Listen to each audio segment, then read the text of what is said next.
So after research insights on another domain, that is security, now it's time to look into challenges and research pitch from industry perspectives. I guess we all know data systems like databases, analytics, AI, governance, and other related areas, right? These are covered in our bachelor's course as part of curriculum. But we all see that data systems have also matured over the years from perspectives of research. And there is known boon about cloud also. So time to call one of our PhD alumni who got an honorable mention for ACM Sigma Jim Gray Doctoral Dissertation Award in 2015. I think that is sufficient to say how impactful his work was or is. And also IIT Bombay's Excellence in PhD Research Award in 2015. He was working with Professor Sudarshan, and he is heading Azure SQL DB R&D organization in India currently. But interests better define a person, right? These others are all credentials. So his research interests are in the areas of query processing and optimization in large-scale databases and data management systems. So also in cloud database as a service offerings, and intersection of databases and compiler or programming languages is the forte he is looking forward towards. So please join me in welcoming Karthik Ramachandra from Microsoft Research Labs. Please give a huge round of applause. As energetic as we took breakfast. Thank you, sir. Stage is all yours. Thank you. Thank you for the kind introduction, and good morning, everyone. It's always happy to be back in IIT Bombay after many years. So let me get started. I'm going to spend the next 1 hour talking about database systems and what's happening in the space, and hopefully try to get you all interested to contribute in this space. So a quick summary of my career journey. I did my undergrad in Bangalore in BMS College in 2000 to 2004. Then I used to work in the industry for about 5 years doing software engineering. And then something changed and I decided to come back to academia. And I spent 5 wonderful years here, 2009 to 14. As the introduction also summarized, I worked with Professor Sudarshan in the area of database systems. And then since then, from 2014 onwards, I have been with Microsoft. And my Microsoft journey itself has had multiple changes in roles and responsibilities. I was a researcher at the Gray Systems Lab for about 5 years in Madison, Wisconsin. After that, I moved back to India in 2018 and joined Microsoft Research India as a researcher. And in the last 3 years, starting from 2020 January, I've started a group for database systems R&D and engineering in Microsoft India, and that's my current role. So just to quickly summarize what we do in my group today before I get into the topic. This group in India was started in Jan 2020. I started the group and with the goal of building a database systems center of excellence within Microsoft India. We are approaching this by trying to build expertise, end-to-end expertise in all aspects of database systems and data engineering, and especially cloud data platforms. It includes research and engineering, so there's a good combination of both, focusing on core computer systems. Although it's a database team, it encompasses all kinds of software systems, which I'll hope to show you in the next few slides. And currently the team has grown to around 200 people with around 175 engineers and other PMs and others. So it's been a very interesting journey for me as a researcher, writing papers and all that for many years, and then completely transitioning to building a group like this, an engineering group, building one of the world's biggest database services today. I'll show some of the scale at which we operate. So it's been an excellent learning opportunity. Of course, the foundations I got from IIT Bombay, which is what is kind of helping me navigate through this this big transition in my career. So with that, let me jump to the topic. I'm going to spend, as I said, I'll talk about database systems, and I like to characterize it as it's a mature yet vibrant space. And again, I'll show why I say this in the next few slides by showing you how database systems gives you an opportunity to have a high impact and at the same time drive deep innovation. And also talk about why now specifically and what's happening in the database area, which should be something that we should all be looking forward to. So the opportunity for impact, I just listed a few domains. I mean, we all know database systems are everywhere, right? It is used by billions of users. We all interact with databases. Every mobile app that you use probably has its own embedded database. Every time you buy something, you make a UPI transaction, you are interacting with a database. So any innovation in this space immediately impacts the whole world, right? Across several domains that some of them I have listed on the left. And we are talking big money, big markets, right? It runs into multiple billions of dollars. So in terms of impact, I think it's pretty obvious that any innovation, any research in this area, any new contributions can have potentially very, very large impact across multiple domains. So it's kind of a foundational piece for any system, any application that we build today. Opportunity for innovation, right? So databases have been, for many years, it's been an area which kind of brings together many areas of computer science, almost pretty much all areas of computer science into one working system. So I get the opportunity being in this space to work with experts in compilers, networking, distributed systems, operating systems, because all of those, machine learning, I've listed a few in the slide, because all of these form a very fundamental piece inside a database system today. And there is no dearth of complex technical problems, which gives us a great opportunity to learn and grow. On that note, I'll do a small quiz to see how many of you are aware of some innovations in this space, or innovators rather. So this is in the style of KBC. How many Turing, of course, I hope you all know what Turing Awards are, right? It's the highest award in computer science. So do we know how many Turing Awards have been given for contributions made to database systems? Let me give out the choices, and then let's see if anyone has a guess or a 4. Okay, any other answer? A, 0. Okay, let's check it. 2? Okay. Okay, I think all answers coming out. Let me give the answer, but I'll remember that who gave it. So 4 is the right answer. So moving on to the next question, right? I'm not going to let you go. You said 4, so let's see whether it was a guess or was it, did you really know who the... Based on the options that were given, just a guess. Okay. So in the interest of time, let me just tell you the names and show you who those people are, right? It goes back all the way to 1973, Charles Bachman. Again, I would encourage you to go look up these people and understand what they've done. Some really, really, seminal work in the area of database systems. And then Edgar F. Codd, of course, I think Codd is more popular. You might have all heard in your undergrad courses as well, for the relational database model. And then there's a hint for the third one. Any guesses? This person was actually at Microsoft. Again, something that I'm proud of. This is why and some of this, I use these slides in my group as well when we hire new people too. So I have this hint.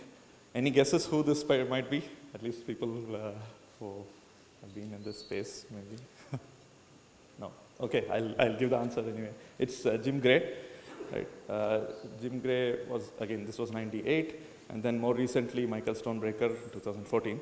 So as you can see, there has been Turing Awards spread over many decades of research that have happened in this area. The point I'm trying to make is we are standing on the shoulders of giants. When we build database systems today and we innovate, we are actually getting the opportunity to understand what these people have done, and not only that, try to extend that and take it forward and take them to the next level to address the next set of challenges. So which is again something that I feel happy about in terms of the opportunity to learn and innovate. So coming to the timing, right? So this is an interesting question that I get asked all the time, that hey, databases, what's new? They've been around, yeah, as I myself said, there's been a lot of research. People have figured it out. It's used everywhere. If I want a database, I'll download or I'll do something and get a database. I'll use it, build my stuff. It's over. Let's do something where there is more work left to be done. This is often something that people have.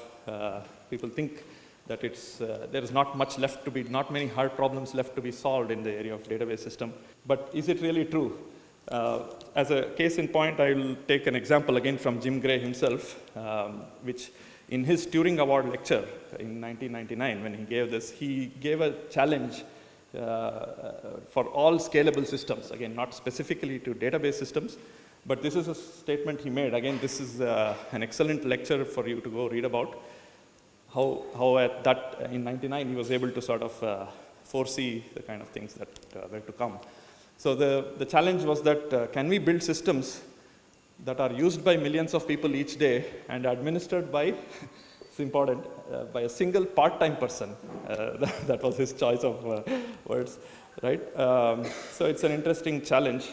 But so the question to ask is, are we there yet, right? And I would say yes and no, right? So we are partly there. We are today building systems, or we have systems that are used by millions of people each day, and I'm going to talk about some such things, systems as well. But we are much, much far from them being administered and managed by a single, let alone part-time, a single person, right? So of course, there's still a long way to go, is what I'm trying to drive.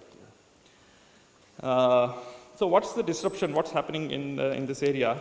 So I have a quote from Raghu, who is the CTO for Azure Data, right?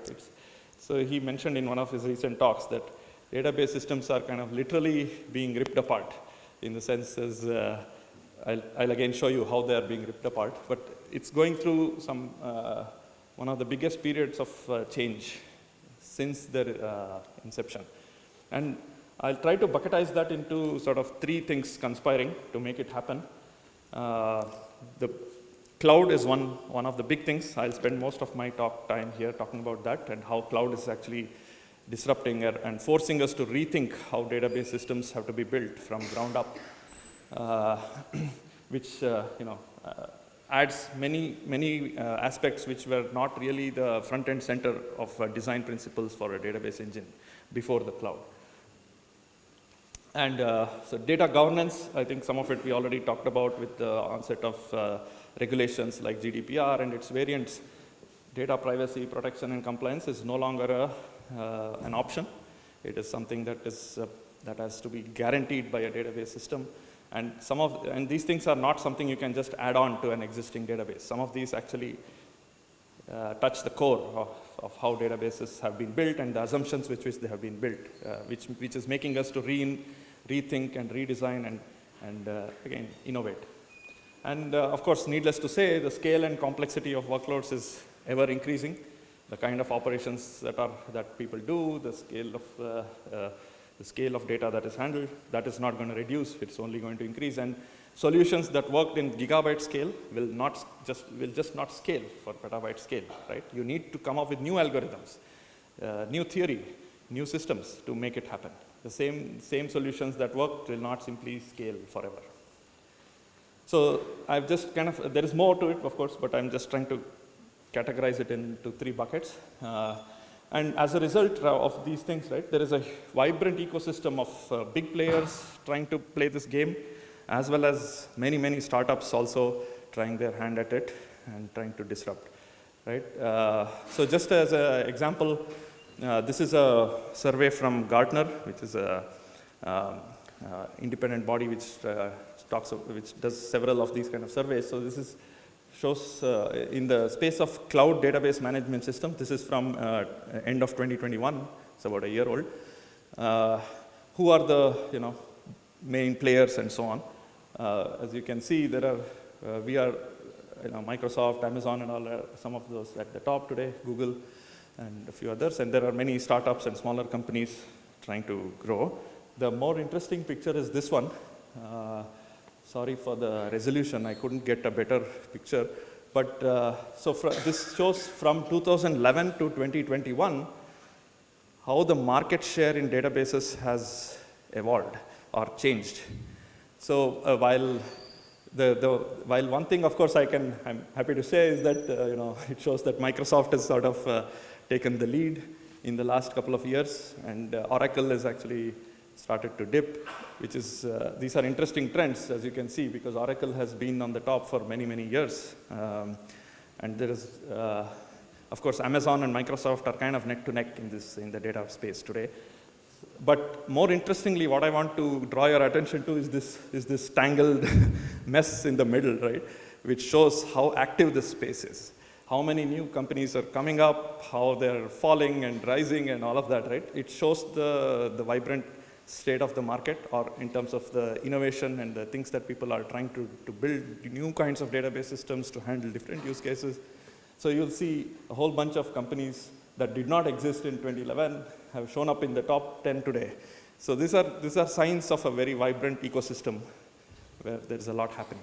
So that's an interesting piece of information, right? Okay. So with that, I come back to now talk about the cloud and how it's impacting things, right? So before the cloud, this is a very simplistic example. Before the cloud, if you want to build an application, you want a database, what you do, you buy the machine, right? You buy a powerful hardware, and then you buy a database software from, let's say, Microsoft or Oracle or somebody. You hire a very good DBA, that's very important. And then you get things set up, but then, of course, as an OpEx cost, you have to paying for hardware upgrades, or failures. You need to keep, it's an ongoing cost. You need to keep paying for software upgrades and support. And of course, you have to pay a lot for the DBA as well. It was one of the most widely or highly paid jobs. It probably continues to be. Right? This used to be the norm before the cloud. But how is it changing now, right? So now the claim or the promise of the cloud is you provision a database on the cloud, let's say Azure or Amazon or whatever you name it. You can replace that with your favorite cloud provider, right? Which is what they claim. All these cloud providers, including us, we claim that it is a fully managed database service, which means you don't have to worry about anything after you provision a database on the cloud, and you pay as you use. You don't have to, we take care of upgrades, we take care of the software, we make sure you get all you need, right? That's kind of the promise or the advertising that we do. Of course, this is a huge savings for the customer. This is why people are moving to the cloud, left, right, and center, right? There is a huge pipeline of people who are trying to migrate their applications or build applications. And I mean, anybody who wants to build new applications today, any new startup, they will start in the cloud. They are not going to do this earlier way of doing it, right? But what does this entail, right? Moving to the cloud entails that we, as the cloud provider, right? It could be Amazon, us, or whoever, again, you can replace that. But we are now responsible, in addition to the database software, right? Earlier, Microsoft was only responsible to give you the database software, and the rest of it was up to you, like I showed. But now we are responsible to keep the database available all the time, allow you to scale up and down. As your startup becomes a unicorn, you expect your database to just scale without you having to do anything. And not only that, we are responsible for all of these things for millions of databases, right? And on commodity hardware. It's not like this powerful hardware that you bought for your this thing. We are running it on data centers with commodity hardware, right?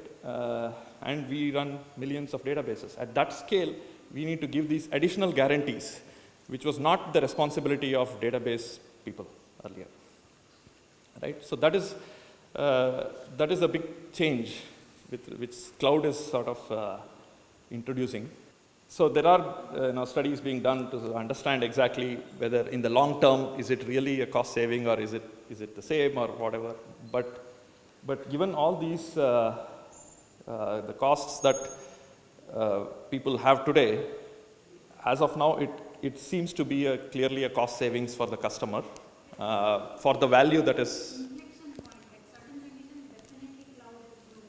correct.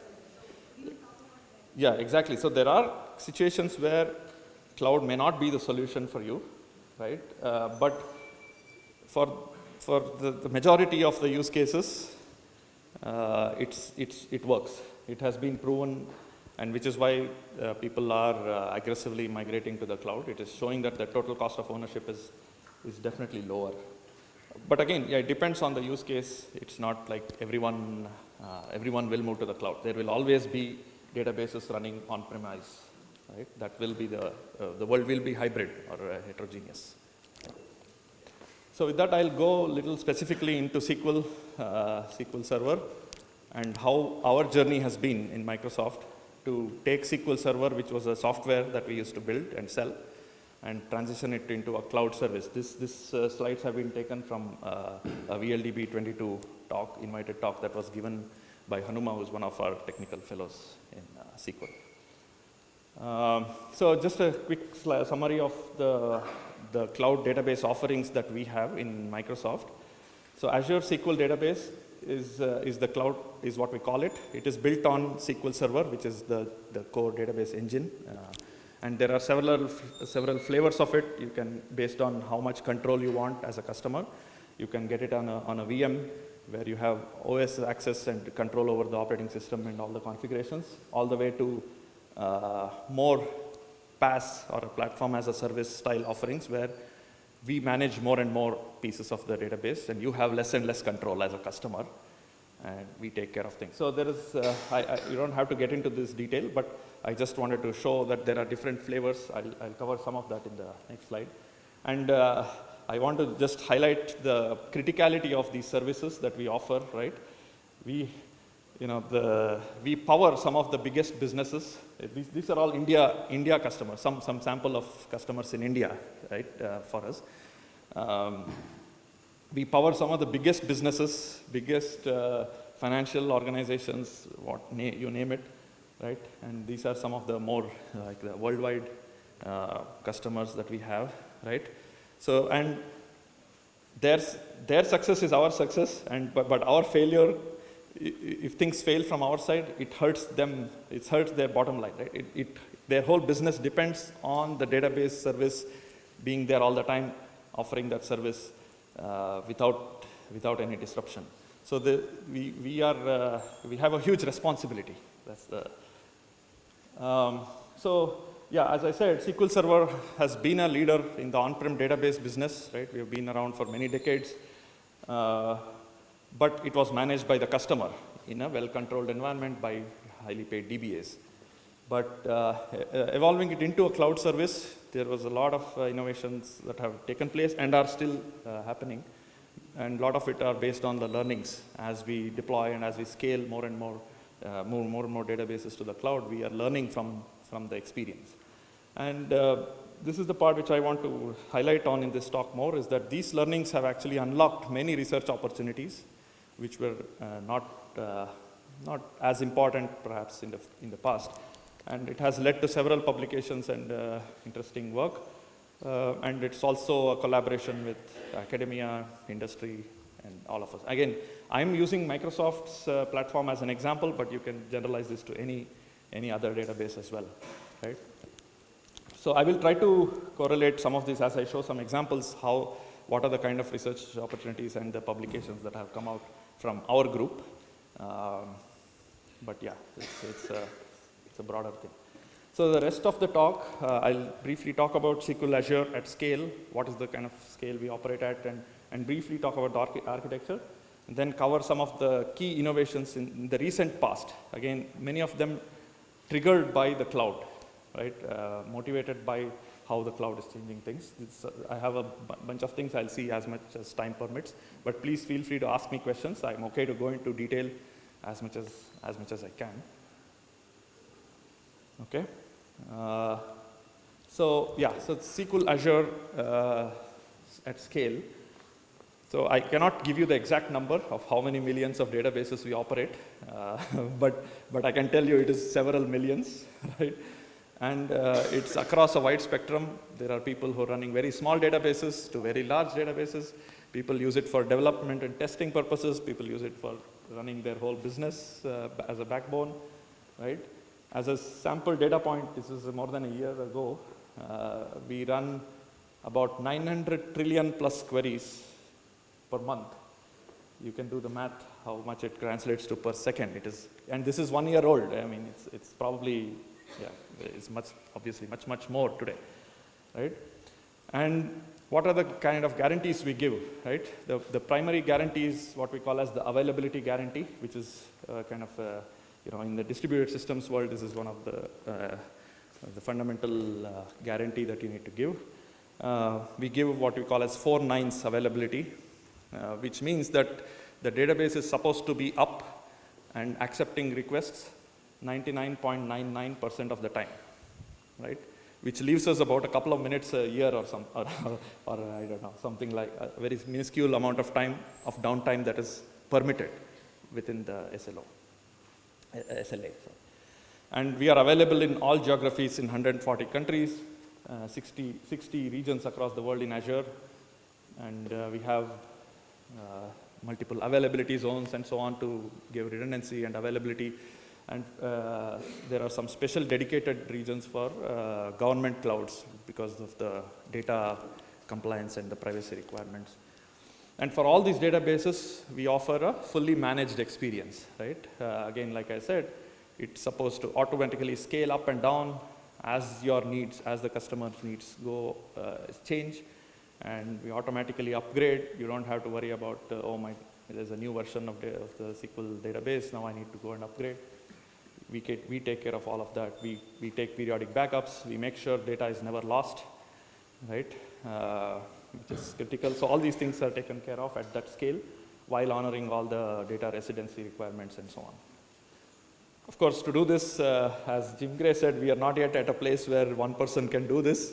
We have a workforce of people, teams spread across different geographies who are supporting this service, ready to take on if there are incidents, things fail. I mean, as I said, cloud operates on a commodity hardware. Disks fail, networks can fail, a lot of things fires can happen, natural calamities can happen. Recently in 2021, we had a hurricane in Texas in our data center, so we had to fail over thousands of databases at once to a different data center altogether seamlessly without customers even noticing, right? So that is the kind of calamities that we want to protect against in this situation, right? So we learn from incidents. It is because this is, as I was saying, this is one of the biggest cloud database services in the world. Nobody else is doing this. There is no other example for us to learn from. We have to learn from our own mistakes and learn from the real experiences that we get.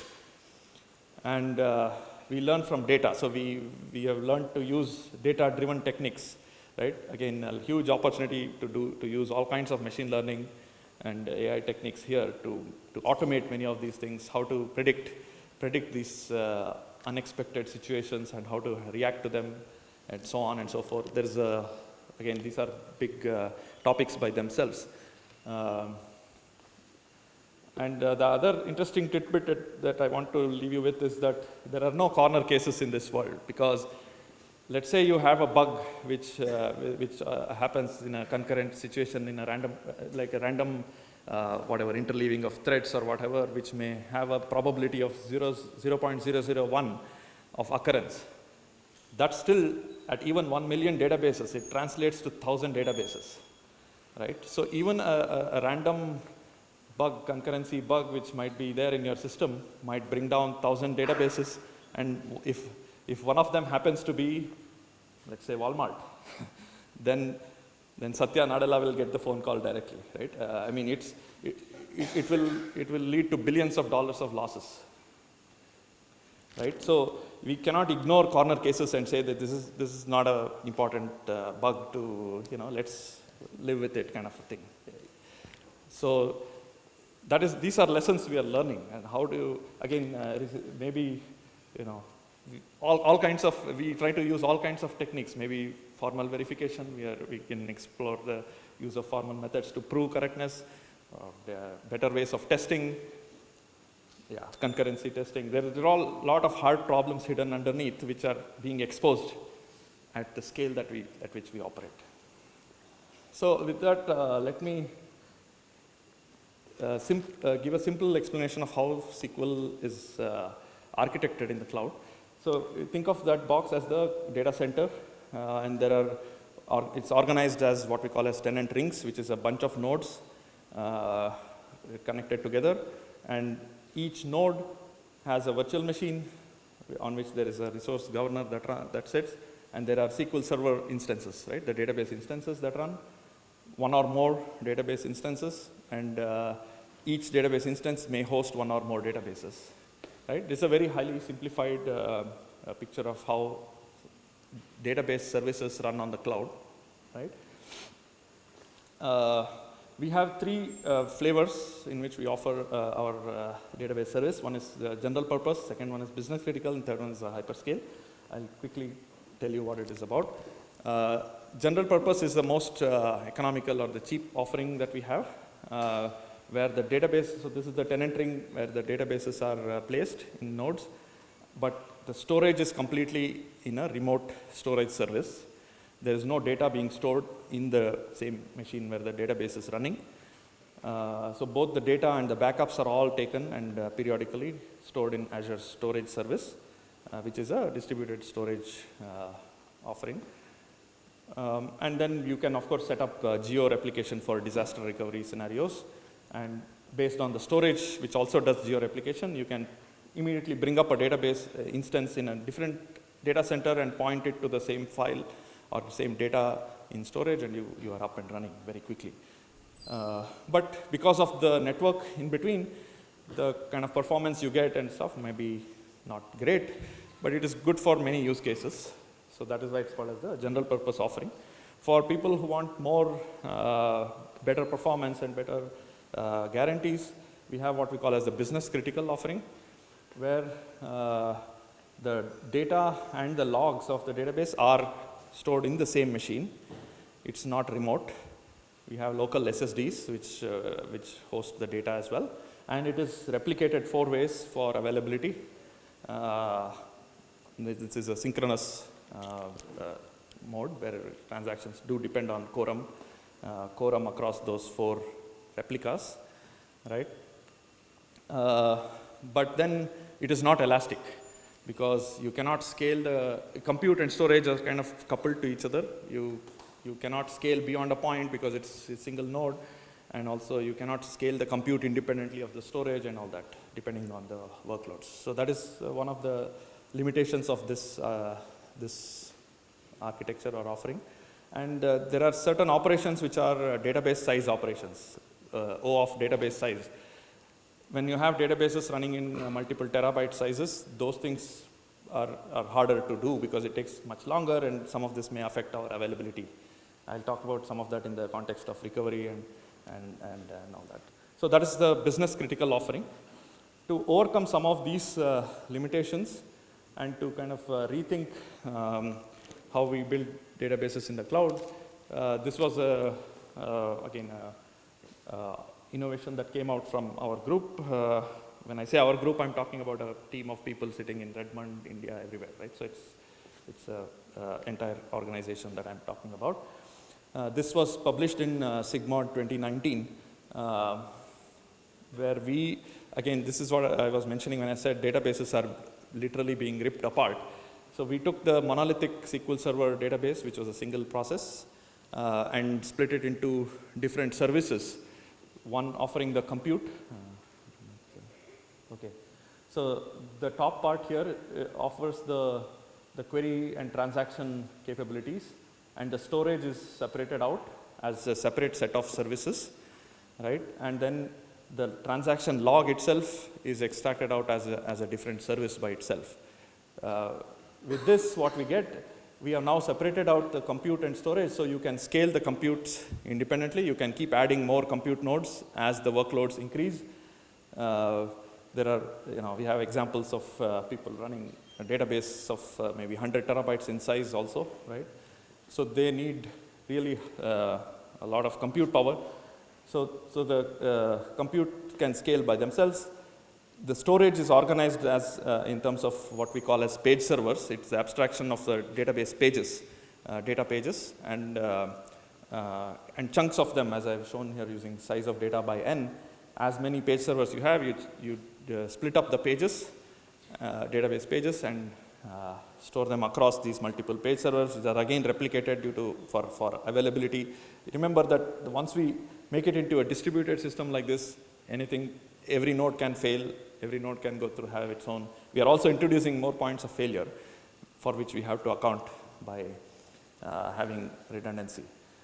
And the log service is responsible for consuming the logs from the primary as the transactions happen, and then the page servers and the secondary computes keep pulling from the log service to apply those transaction logs.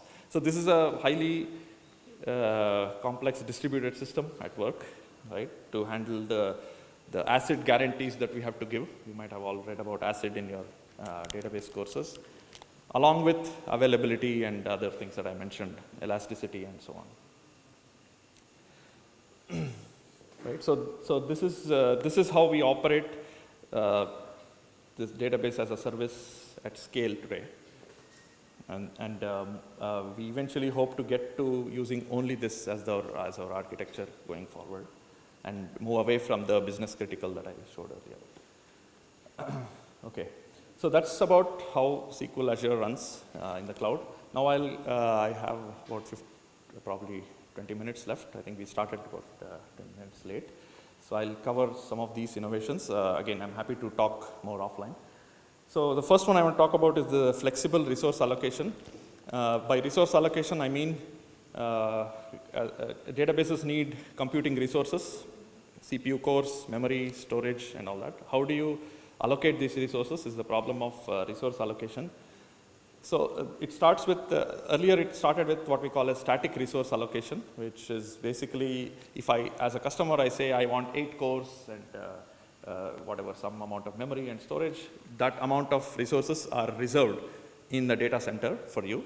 Whether you use it or not, that is reserved for you and you pay for it. But that leads to some problems because we need to keep some buffers. We cannot fill a database, data center with these kind of packed databases in this form because we need buffer capacity in case some database fails in a different tenant ring or a node. You need to be able to move them here, or if new customers want to create a database in that same place, you need to have space for it. So there is some buffers that you need to keep. As a result, we could only sell 77% of available capacity, which is a huge, very suboptimal, if you will. It also leads to some availability issues, like you've packed fully, and then a new customer comes, they don't have space in the data center to spin up a new database. So you may get into availability problems as well. So with flexible resource allocation is also known as overbooking. What we do today is that we make this resource allocation more flexible by overbooking. So we allow, if I have 100 cores, I sell 120 cores worth of resource to my customers. So it's similar to how airlines reservation works in a very high level, that you allow people to book more than the actual number of seats in the airplane because you know that some people will cancel. And here it's the same thing, like I mentioned, why it's feasible is that not all databases use all the CPU that is reserved for them at all times. I may be idle at some points in time. So can we squeeze? It's more like a bin packing problem, that you're packing as many databases as possible into a node, into the available resources that you have. And you want to squeeze more so that the utilization is high. But at the same time, you have to give the guarantees that you have committed to the user. If I said 8 cores, I have to give you 8 cores when you need it. So this is kind of the high level. There again, I'm hinting at several algorithmic problems here. I hope you can see that, right? To do this kind of a bin packing, and we also need to sometimes evict databases from one node to the other to make a better placement of these better use of these resources that we have. So there is all kinds of policies. So yeah, basically the sum total of sellable capacity is greater than the available capacity. We sell more than what we have in a simple terms. But how we make that work is by ensuring that we track these violations and prevent them as much as possible. Again, I'm not going into too much detail, but I'm happy to talk more. And the key open problems here still are about how do you build better policies and mechanisms, better algorithms that can place these millions of databases in all our data centers. How do you rearrange them or arrange them to make the most use of the resources that we have while still giving all the guarantees that we have to give to customers. So I've listed out some publications that have come out of this work from our group, which talk about how you analyze the impact of overbooking, and how do you anticipate user activities, and how do you anticipate using machine learning, using algorithms. So it kind of captures several research ideas. So let me skip this slide. This is a little bit of a detail about how we do it at a node level and a ring level and region level, etc. One thing I'll talk about is the serverless offering, which is again becoming very popular now, which is very attractive to many users, which is the pay-as-you-go offering, where we say that customers only have to pay for storage, but not pay for provisioning. I mean, they don't have to pre-provision and say, okay, I need 8 cores, not more, not less kind of thing. Instead of saying that, you leave it to us. You run your workload, we will provision as much resources as it needs, and we will charge you.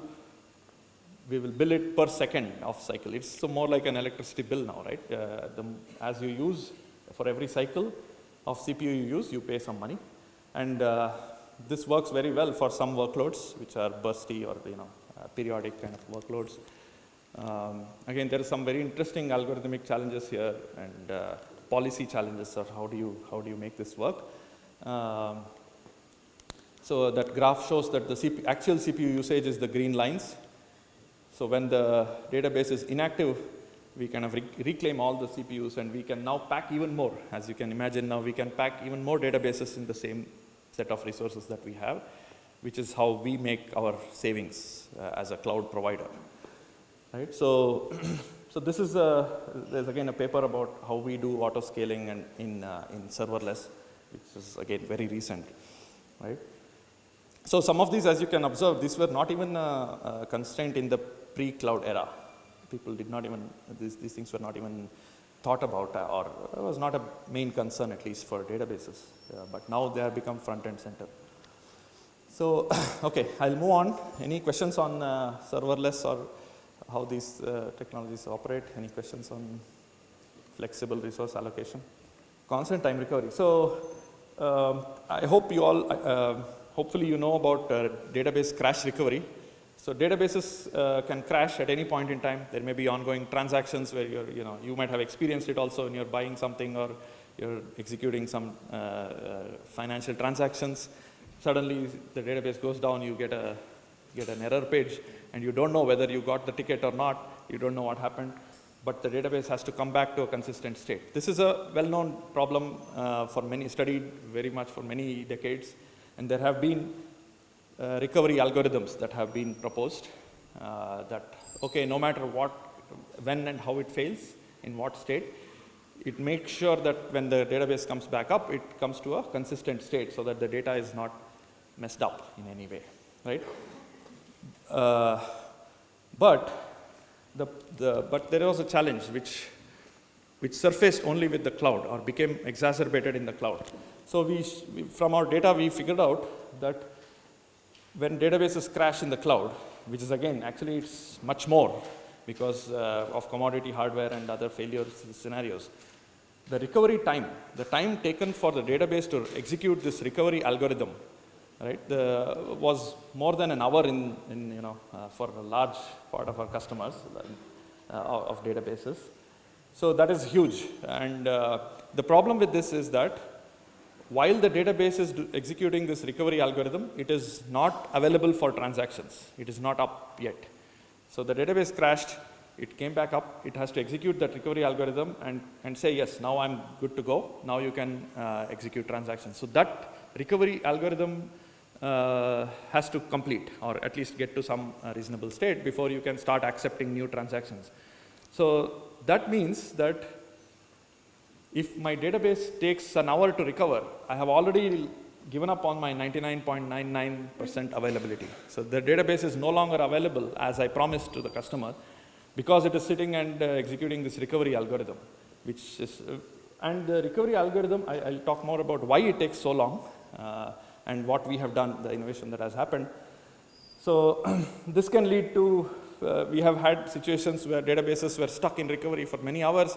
We have had to compensate our customers by paying back money, because it is the agreement between us and the customer that it will be up 99.99% of the time. And if we fail, it's like, if your internet provider says it's, your connectivity goes down, you go and call the tech support and complain and fight with them to get some refunds, right? So it's a similar game.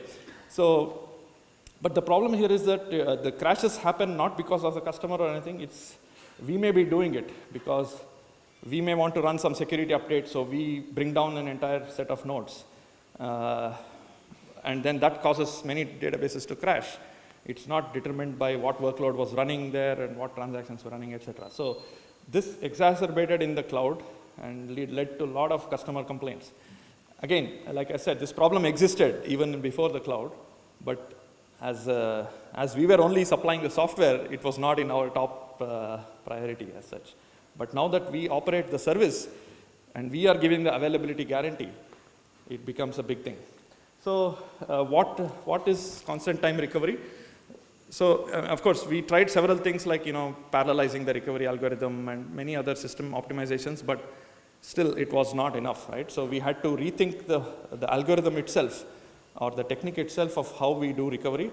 And the team came up with what we call now as constant time recovery. Basically, it combines the traditional recovery algorithm, which is called ARIES, with multi-version concurrency control, which is a known concurrency control technique. I'm not going to get into all the details, but to give a high-level picture, in ARIES, or the traditional recovery algorithm, it has three phases called analysis, redo, and undo of this algorithm.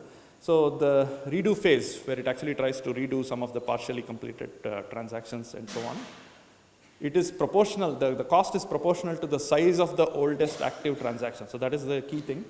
And cost of undo is proportional to the size of the uncommitted transactions at the time the database crashed. So if you have a long-running transaction which was not complete, it was, let's say there was a long-running transaction running for an hour, and before it committed, the database crashed. So the cost of redo goes up that much, right? Because you have to kind of go back in time and start from there to recover. And similar with the undo cost. And as a result, the log space can also grow potentially in an unbounded manner, because the longer the transactions are, you have more and more logs getting accumulated, and they are not getting flushed periodically. So what we did with this work is to decouple the recovery algorithm from the size of the oldest active transactions, or the number of transactions, etc. Right? So it is independent of the size of user transactions. That's why you call it constant time. Irrespective of how many transactions were running at the time the database crashed, you can recover it in a constant amount of time. So this was an interesting problem, because what I want to highlight is in the industry, when we face such problems, we go talk to academia, and that is when they realize that, oh, okay, this is an interesting problem, because the recovery algorithms have been there, but this gained more interest in the academic community once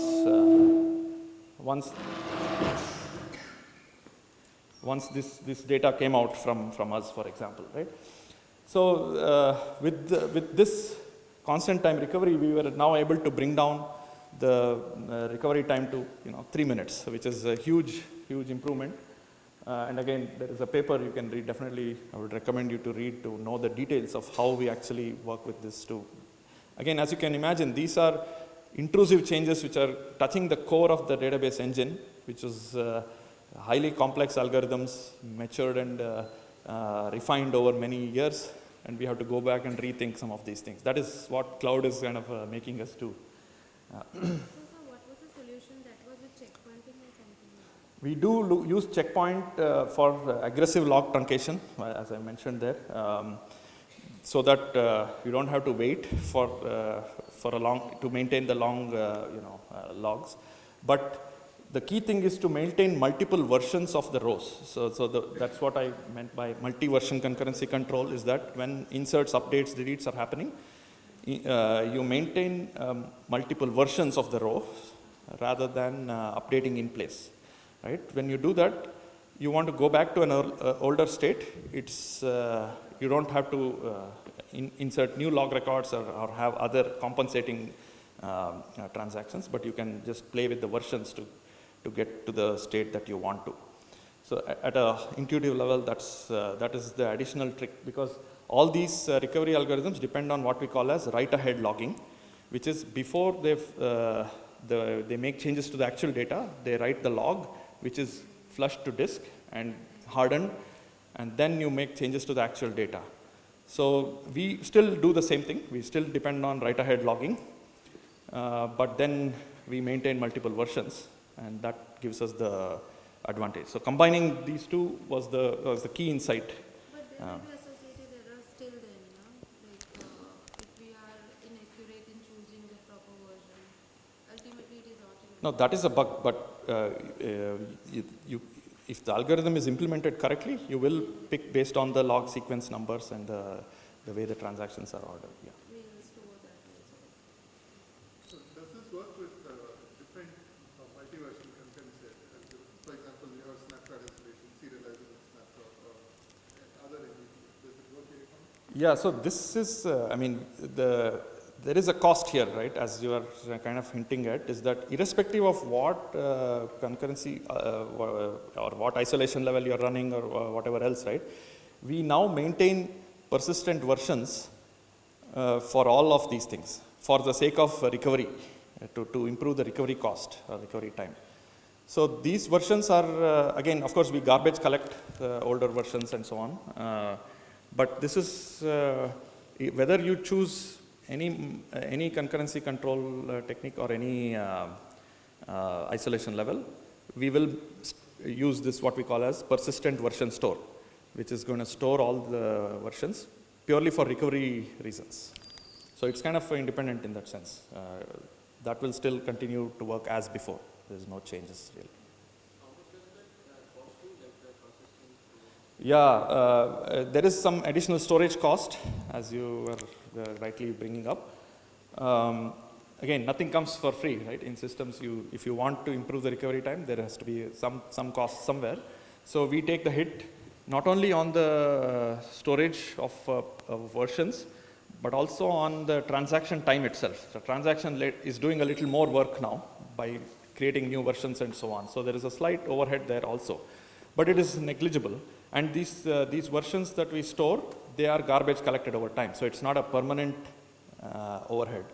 It keeps clearing up slowly. So versioning happens at the page level or object level? A row level. So this is done in the page object store, or is it in the database? It is in the database. Yeah, it's called as the persistent version store. So there is a second paper also, which is kind of related to that, which goes into some more detail of how we do this. Yeah.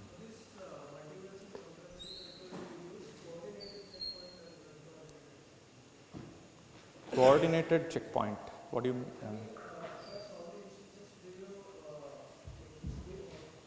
No, so this is not, there are not many instances, right? So this is, the transaction log is in one place.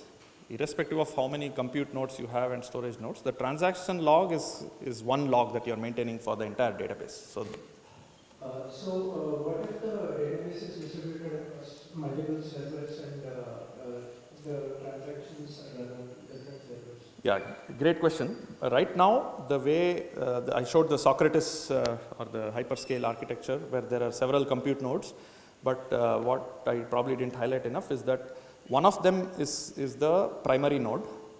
The rest are read-only replicas, which means the write transactions or updatable transactions happen only through the master or the primary node. So there is only one writer, if you will, to the log.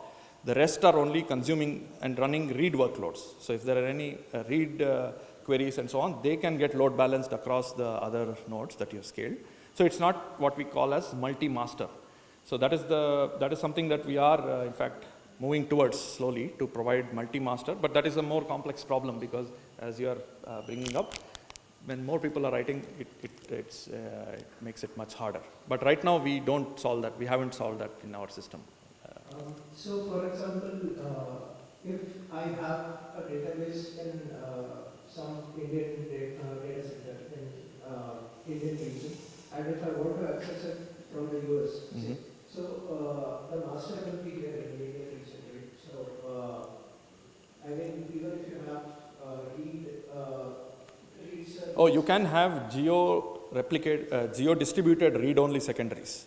So you can keep a read-only secondary in whatever, if you are in the US, you can keep a secondary there, and it will, although the final ground truth data is stored in maybe in India or whatever your primary location is, there will be caches and other layers which will make sure that at least the hot data is available in a geo-replicated way. So you can geo-distribute your workload depending on your usage scenario. But from a transaction point of view, if you are doing updates from there, it will still have to come to the master. There is no escape as of now. Basically, this geo-scaling thing is just a cache for Yes. the master. Yes. Yes, and only for read workloads currently in SQL database offering. Yeah. I'll spend a little time on query processing. This is a fertile ground for innovation. Again, I will not talk much, but query optimization and query execution are kind of bread and butter of databases. And there has been several innovations. I'll just highlight one and move on in the interest of time. Again, something that the cloud is helping us do better or exacerbating the problems. I'll just touch upon that. And one is about resource availability and need. So queries request for memory or other resources, threads and so on while executing. Now, how do you make sure you give it the right amount of memory? If you give it more, you are wasting memory. If you give it less, it will start spilling to disk and the queries run slow. So how do you ensure that you give it the right amount of memory is a well-known problem. We are building a framework called feedback systems where databases can learn from their own past, and here is where we apply a lot of machine learning and statistical techniques to observe the workload. As I said, you are running trillions of queries.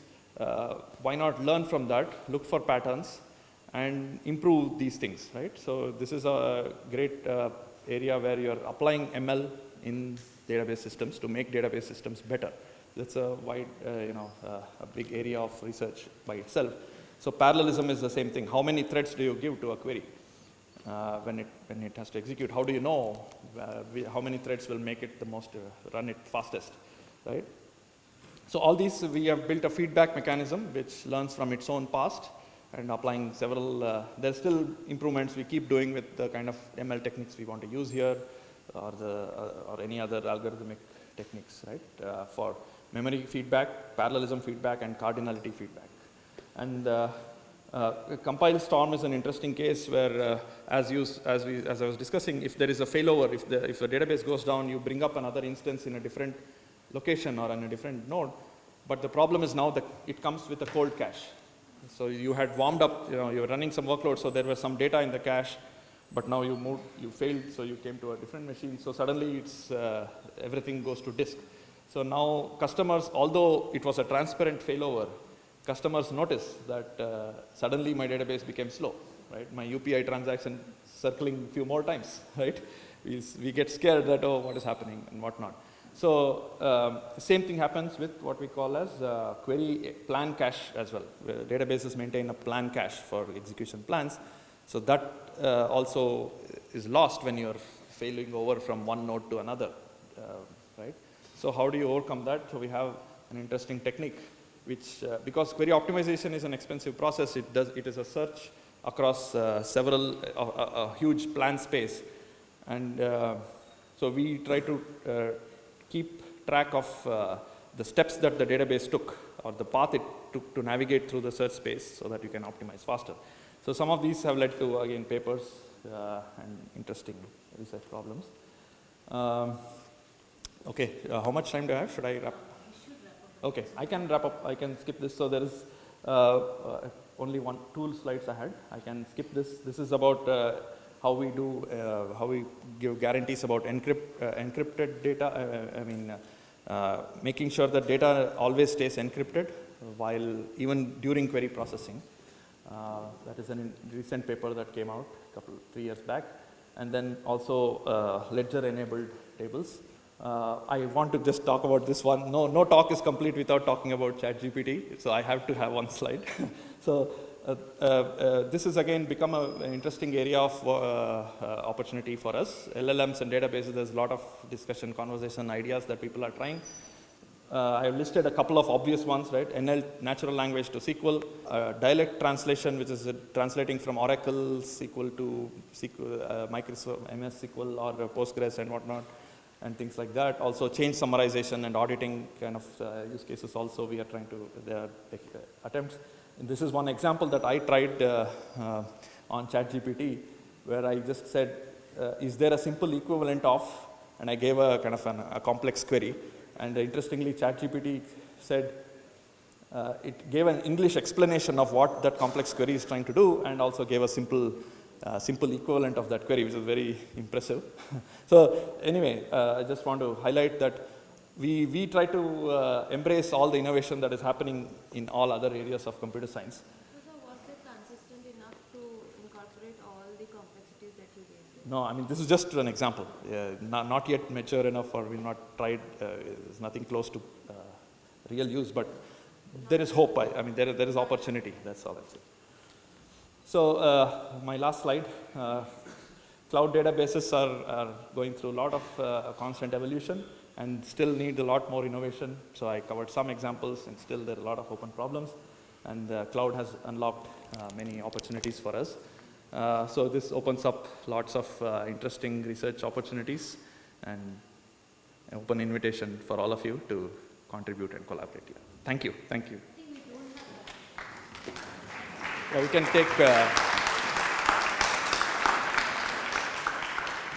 can take questions offline.